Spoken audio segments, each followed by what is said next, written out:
News 18 India. एक जानकारी आप तक पहुंचा रहे हैं। किसानों की मांगों को लेकर सरकार बेहद गंभीरता पूर्वक रवैया उस पर अपनाया सरकार ना सिर्फ किसानों से बातचीत के लिए तैयार है बल्कि उनकी ज्यादातर मांगे मान ली गई हैं। लेकिन किसान नेता सरवन सिंह पंढेर का कहना है कि सरकार उन्हें सिर्फ एमएसपी की गारंटी का कानून बनाकर दे रही है।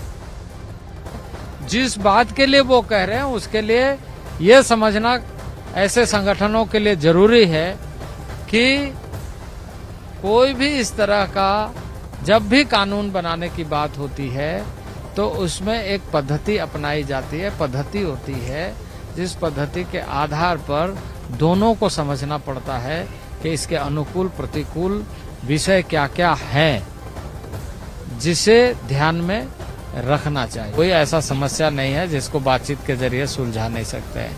बातचीत के जरिए सुलझाने के लिए संयमता से हम बैठे, अभी भी समय है, हम लोग सब बैठ सकते हैं, मैं उसके लिए तैयार हूँ। जो अपने जवान हैं उनसे लड़ने भिड़ने के लिए नहीं आए हैं, हम अपनी बात के लिए आए हैं भी हमें एमएसपी खरीद की गारंटी का कानून बनाइए। इसी के साथ C2+50% जो का फार्मूला लगाकर डॉक्टर स्वामीनाथन कमीशन की रिपोर्ट के अनुसार फसलों के दाम दीजिए, किसान और खेत मजदूर का कर्ज खत्म कीजिए। लखीमपुर खीरी देखिए अभी 1 महीना रह गया, हमने बोला आप अगर देश के किसान का हृदय शांत करना चाहते तो उनसे इस्तीफा ले लीजिए, उनके लिए भी सरकार तैयार नहीं है।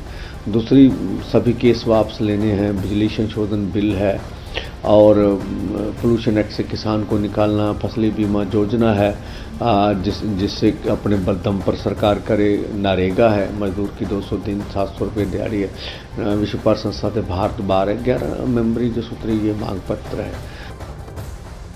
दोनों पक्ष की बातचीत हमने आपको सुनवाई। किसान नेताओं का साफ ये कहना है कि हमें एमएसपी जो गारंटी है उस पर कानून बनाकर दे, ये लगातार वो बात कह रहे हैं और दूसरी और भी मांगे हैं उनकी। लेकिन सरकार जो है वो ये कह रही कि हम किसानों के हित की बात करते हैं, हम किसानों के साथ खड़े हैं और कोई भी समस्या का समाधान बातचीत के जरिए हो सकता है। कृषि मंत्री अर्जुन मुंडा को आपने सुना, मेरे तमाम सहयोगी इस वक्त हमारे साथ हैं। एक बार फिर मैं रुख करना चाहूंगा मानव का, जो कि शंभू बॉर्डर पर है, उससे केवल 500 मीटर दूरी पर किसान कल शाम से डेरा डाले हुए हैं और अब उन्हीं पूरी तैयारी उनकी है कि वो दिल्ली कूच करें।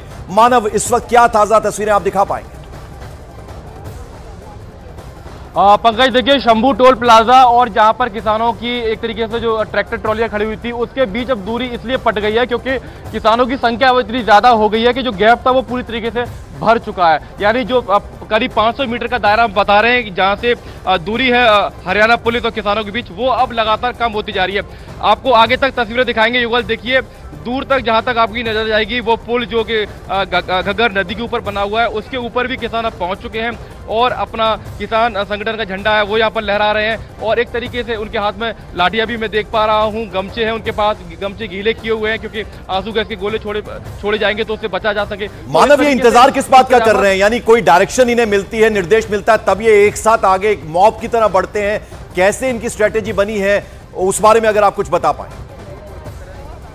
जी पंकज देखिए, अभी हुआ ये कि तकरीबन 1 घंटे पहले यहाँ पर 6 से 7 किसान जो नेता है वो यहाँ पर पहुंचे हैं, उनकी बैठक चल रही है और उससे पहले सुबह के तकरीबन 7 बजे के बाद से ही लगातार ये अनाउंसमेंट की जा रही है कि आप अब ट्रैक्टर ट्रॉली जो चलाने वाले चालक हैं वो उस पर रहें, बाकी सभी लोग बॉर्डर की तरफ आ जाएं। तो सभी लोग इसके बाद उस रणनीति की तरफ आगे तो आ गए, लेकिन अभी किसान नेताओं की बैठक चल रही है, उसके बाद आगे क्या करना है उसको तय किया जा रहा है और तब तक यहाँ पर सभी किसान इंतजार कर रहे हैं। ये शंभू बॉर्डर इसलिए खास हो जाता है क्योंकि यहाँ से हरियाणा की सीमा लगती है, एक तरफ पंजाब है और अगर ये बॉर्डर पार हुआ तो रास्ते में हमने कोई ऐसी चाक चौबंद व्यवस्था हरियाणा पुलिस की नहीं देखी है जहां पर किसानों को रोका जा सके, क्योंकि सबसे ज्यादा चाक चौबंद व्यवस्था अगर हरियाणा पुलिस ने की है शंभू बॉर्डर पे की है। बिल्कुल जावेद, जरा ये बताएं, जो दिल्ली जाना चाहते हैं लोग, चूंकि रूट डाइवर्ट हुए हैं, उन्हें किस तरह की सलाह आप देना चाहेंगे?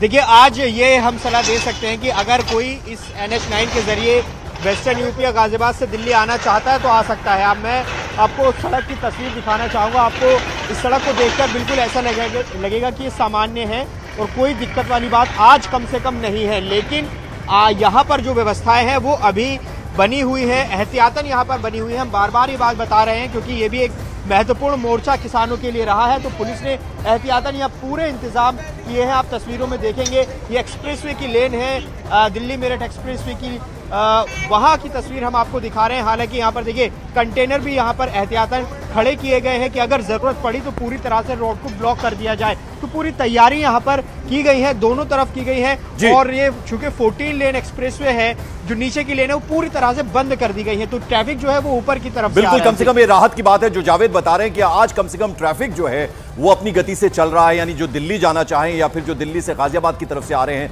उन्हें कोई किसी तरह की अभी फिलहाल दिक्कत नजर नहीं आ रही। जसप्रीत और नीरज, मेरा आप दोनों से बारी बारी से सवाल है। पहले जसप्रीत, जरा आप बताइए, ये जिस तरह के इंतजाम किए गए उससे ये तो तय है कि दिल्ली पहुंच पाना किसानों का बहुत मुश्किल होगा, जिस तरह की लेयर ऑफ सिक्योरिटी जो है उसके इंतजाम किए गए हैं। लेकिन अगर किसान वहीं पे बैठ जाते हैं, जो पिछली बार भी हुआ था, तो वो भी अपने आप में एक बड़ी समस्या। बिल्कुल, देखिए पंकज, जो आपने सवाल पूछा कि किसान अगर वहीं पर बैठ जाते हैं तो उसके लिए जो बैरिकेडिंग, क्योंकि हम लोग सेंटर पॉइंट में है और यहाँ पर देखिए मशीन अपना काम कर रही है, तो पहले तो ऑफिसर्स मौजूद हैं ताकि उनसे संवाद किया जा सके, बातचीत की जा सके, उनको मनाया जा सके कि बातचीत के जरिए ही समाधान है जो आम लोगों को परेशानी हो रही है। इस बीच ये तस्वीर मैं आपको दिखा देती हूँ। यहाँ पर आप देखिए कि ये जो कंटेनर्स है इसमें मिट्टी भरी जा रही है ताकि वजन ज्यादा हो जाए। ये मजदूर इस वक्त काम करते हुए नजर आ रहे हैं और यहाँ पर सादी वर्दी में भी पुलिस वाले मौजूद हैं। ये किस तरीके से आप देखिए कि यहाँ पर ये मिट्टी भर रहे हैं और उसके बाद ये बड़े बड़े कंटेनर्स में भर रहे हैं ताकि आगे ना बढ़ पाए। इस वक्त पंकज जो कोशिश है पुलिस कर्मियों की वो ये है कि यहाँ पर जिस वक्त मेरी जहाँ पर मेरी मौजूदगी है इस फ्लाईओवर पर, सिंघू बॉर्डर पर, यहाँ पर किसान अपना डेरा ना डाले, क्योंकि पिछली बार अगर आपको याद होगा जो ये पूरा एरिया है यहीं पर किसानों ने अपना मंच बनाया हुआ था। तो कोशिश ये है कि जो हरियाणा, जो ये सीमा है, जो ये बॉर्डर है, उनको हरियाणा पर ही रोका जा सके। वहां पर अगर हम आपको दिखाएं तो ट्रैफिक अभी कम है। आमतौर पर इस इलाके में क्योंकि इंडस्ट्रियल एरिया है, दुकानें सुबह खुल जाती है, लेकिन आज नहीं खुली है तो व्यापार तो बाधित हो रहा है। आम जो लोग हैं, क्योंकि दिल्ली वालों के लिए भी इम्तिहान का दिन है। अब जिनको आगे जाना है पंकज यहाँ से, हरियाणा से, या फिर जिनको दिल्ली से जाना है पंजाब की तरफ, हरियाणा की तरफ, उनके लिए तो बहुत परेशानी है। जिनकी मजबूरी है वो पैदल जाने को मजबूर है। बिल्कुल नीरज, जो बात मैंने जसप्रीत से पूछी थी वही सवाल आपसे भी है कि क्या वाकई किसान जो है दिल्ली तक पहुंचना चाहते हैं, क्योंकि पिछली बार कामयाब नहीं हुए थे। 26 जनवरी को छोड़ दिया जाए एक दिन को, तो अगर वो यहीं पे बैठ जाते हैं, इससे आगे नहीं जाने दिया जाता, तब भी वो अपने मकसद में कामयाब होते हैं। पिछली बार हमने देखा था कि ये जो हाईवे है वो लगभग 8-9 महीने तक एक तरह से बंद रहा था वहां। देखिए बिल्कुल, अगर यहाँ तक आ जाते हैं और यहीं बैठ जाते हैं तो एक चुनौती पैदा होगी एक बार फिर से। लेकिन इसे यहाँ जो किलेबंदी की गई है पंकज, उसे पार करना बहुत मुश्किल होगा। ये देखिए आरएएफ के जवान लगातार तैनात हैं और लगातार इसी तरह से, भले ही अभी दूर हैं किसान, अगर शंभू बॉर्डर क्रॉस करते हैं तो यहाँ जरूर आएंगे। अगर पार करते हैं तो यहाँ पहली जो पंक्ति है आरएएफ के जवानों की है, इसके आगे भी एक बैरिकेडिंग की गई है, लेकिन आरएएफ के जवानों की पहली पंक्ति जो है, इससे पीछे भी इस तरह की पंक्तियां तैनात हैं। इस तरह के स्क्वाड जो है वो यहाँ तैनात है कि जैसे ही वो घुसते हैं तो उनके लिए पूरी व्यवस्था की गई है। लेकिन यहाँ से आगे बढ़ पाएंगे ये बहुत मुश्किल होगा किसानों के लिए। यहाँ भले डेरा जमा जाए वो अलग बात होगी, लेकिन लोकसभा चुनाव से पहले ये गतिरोध कितने दिनों तक अभी चलेगा ये देखना बिल्कुल, तो एक बड़ा चैलेंज है, बड़ा चुनौती है सरकार के लिए, एडमिनिस्ट्रेशन के लिए, पुलिस के लिए, जैसा कि नीरज बता रहे हैं, जसप्रीत बता रही है। अंकिता, हम तमाम बॉर्डर्स पे जा रहे हैं अपने सहयोगियों के पास। अभी हम जावेद के पास गए, उन्होंने कहा कि ट्रैफिक जो है आज अपनी गति से चल रहा है, यानी किसी तरह की अभी दिक्कत फिलहाल नजर नहीं आ रही। जसप्रीत और नीरज जो तस्वीरें दिखा रहे हैं, हाईवे वहां बंद किया गया है, लेकिन वहां पर भी अभी सब कुछ सामान्य जैसा नजर आ रहा है। सिर्फ एक्शन जो है वो नजर आ रहा है शंभू बॉर्डर पर। आप टिकरी बॉर्डर पर हैं, आपके यहां किस तरह की स्थिति है? पंकज, सिचुएशन यहाँ पर कंट्रोल में दिखाई दे रही है। बीच में थोड़ी सी हलचल बढ़ गई थी और आप देख रहे हैं यहाँ पर पुलिस की टुकड़ियां भी बहुत ज्यादा बढ़ा दी गई हैं, पैरामिलिट्री फोर्सेस बढ़ा दी गई हैं। लेकिन रूट की अगर हम बात करें, आम आदमी की सहूलियत की बात करें, तो हम रोहतक रोड पर मौजूद हैं और पीरागढ़ी से यहाँ तक का जो डिस्टेंस है लगभग 13 किलोमीटर का है। और आसपास पूरा इलाका, चाहे हम पीरागढ़ी से स्टार्ट करें, सूरजमल स्टेडियम हो, नागलोई हो, मुंडका हो, राजधानी पार्क, स्वर्ण पार्क, हिरण कूदना, और उसके बाद यहाँ टिकरी बॉर्डर, ये पूरे दोनों ही साइड सड़कों के यहाँ पर इंडस्ट्रियल एरिया है। और बीच में ऐसा इलाका पड़ता है जैसे कि नागलोई, सुल्तानपुरी, मंगोलपुरी, जो नागलोई से लगा हुआ इलाका है, बिल्कुल सड़क के बीचों बीच है।